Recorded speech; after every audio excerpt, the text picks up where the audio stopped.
الصلاة خير من النوم۔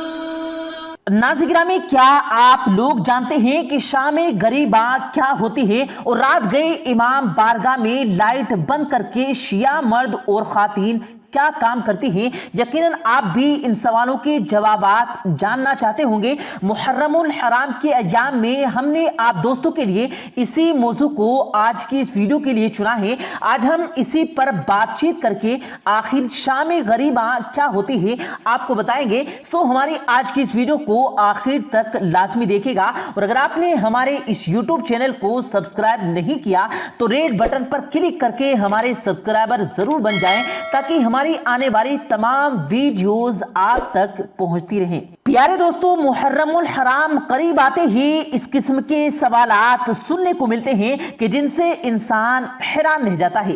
انہی میں سے ایک سوال یہ ہے کہ شام غریبہ کیا ہوتی ہے؟ اکثر افراد شام غریبہ کے حوالے سے شرمناک گفتگو کرتے دیکھے گئے ہیں، جن کو سن کر بیشتر حضرات شیعہ لوگوں کو برا بھلا کہتے ہیں۔ ایک روایت میں یہ بھی عام ہے کہ شام غریبہ میں شیعہ عقیدے سے تعلق رکھنے والے مرد عورتیں ایک بارگاہ میں جمع ہوتے ہیں اور مرکزی گیٹ کو تالا لگا دیا جاتا ہے۔ پھر ایک ذاکر آ کر پڑتا ہے، آخر میں لائٹ بجھا دی جاتی ہے، جس کے بعد مرد و زن جنسی عمل کرتے ہیں۔ اس عمل کے نتیجے میں پیدا ہونے والے بچے کو ذاکر بنا دیا جاتا ہے۔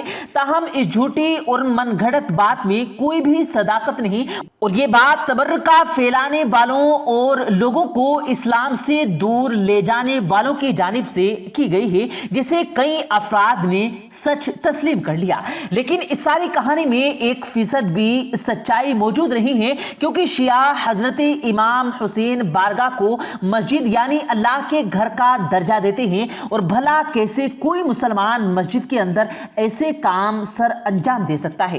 اسی حوالے سے ایک اہم ترین واقعہ بھی آپ دوستوں سے شیئر کرتے چلیں، جسے سن کر آپ کو معلوم ہو جائے گا کہ شام غریبہ کی حقیقت کیا ہے۔ ناظرین گرامی، یہ واقعہ ایک دیہاتی لڑکی کا ہے جس کے ذہن میں شروع دن سے ہی یہ خماس بھر گیا تھا کہ شام غریبہ میں غلط کاری کی جاتی ہے۔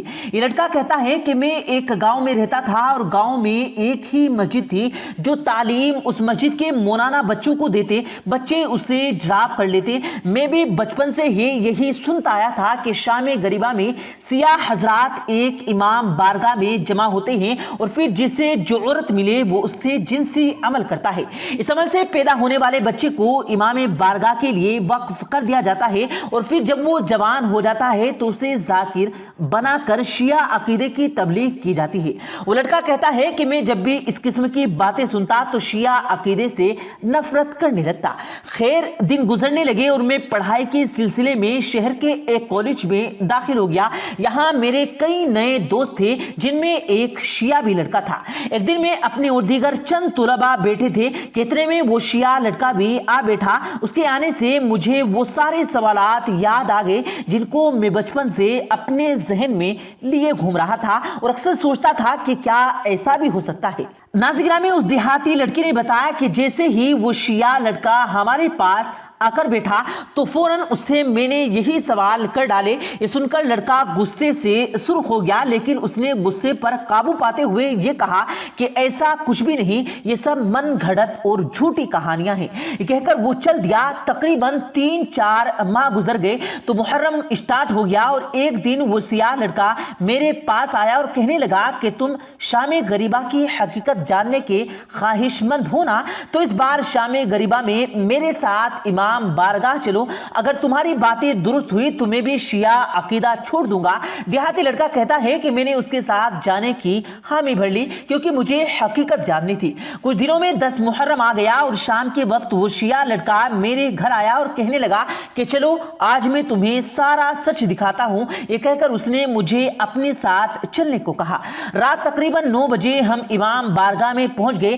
دیکھا کہ مرد و خواتین بڑی تعداد میں امام بارگاہ پہنچ رہے ہیں۔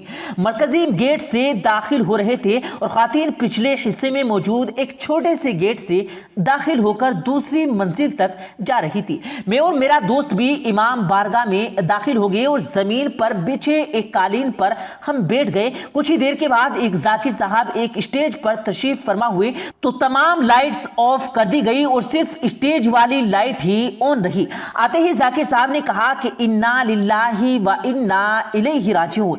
یہ سنتے ہی تمام افراد دہاڑے مار کر رونے لگے اور اس جملے کو اس نے 3 بار دہرایا۔ اور پیارے دوستو، وہ دیہاتی لڑکا کہتا ہے کہ میں صورتحال کے لیے بالکل بھی تیار نہیں تھا، تاہم کچھ دیر بعد امام عالی مقام نے کہا کہ آج امام حسین شہید ہو گئے ہیں۔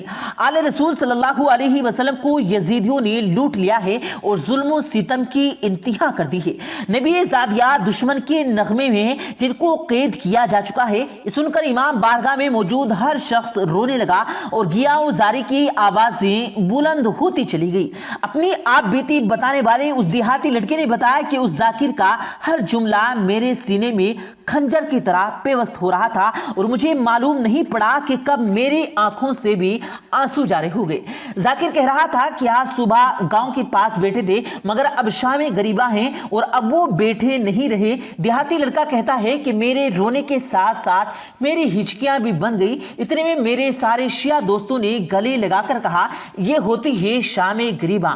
ناظرین گرامی، بلا شبہ اہل بیت آل رسول صلی اللہ علیہ وسلم پر کربلا کے میدان میں بے شمار ظلم و ستم ڈھائے گئے اور غم حسین میں آنسو بہانا کسی ایک مسلکے سے منسلک نہیں ہے۔ یہ واقعہ ہر انسان کی آنکھوں کو تر کر دیتا ہے جس کے دل میں انسانیت کا درج موجود ہو۔ یہ ویڈیو بنانے کا مقصد حقیقت سے پردہ اٹھانا ہے، کسی کے دل آزاری کرنا بالکل نہیں، اور ایک دوسرے کو برا بھلا کہہ کر کسی کی دل آزاری نہ کیجیے۔ بے شک ہمارا مذہب اسلام ہے اور ہم آپس میں بھائی بھائی ہیں، اس لیے ہماری آپ سے گزارش ہے کہ کسی بھی فرقے میں بٹنے کی بجائے ایک اچھا مسلمان بنے اور دین اسلام کے صحیح معنوں میں پیروی کریں۔ پیارے دوستو، امید کرتے ہیں آپ کو آج کی ہماری یہ ویڈیو ضرور پسند آئی ہوگی۔